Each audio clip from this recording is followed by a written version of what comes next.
ตายเหรอเสียละ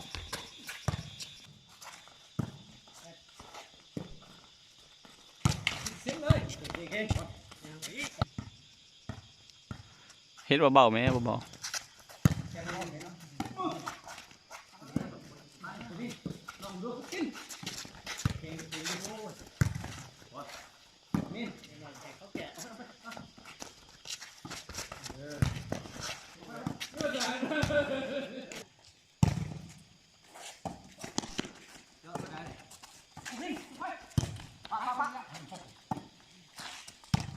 จำตำแหน่งเด้อโอ้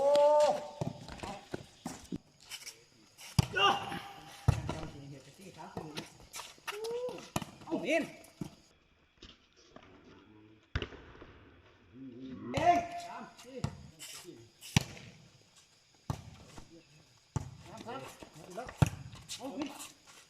วักยิงไปนะๆ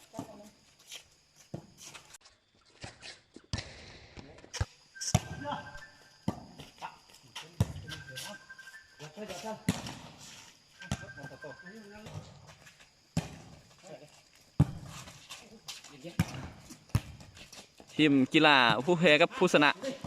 ด้านสากลปังหมอนผ่อนคลายยำแรง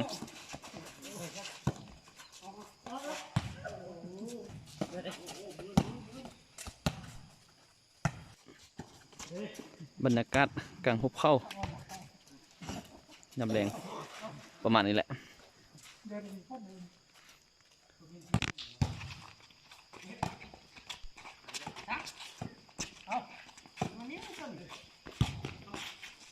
มันนี้เอาตอนนี้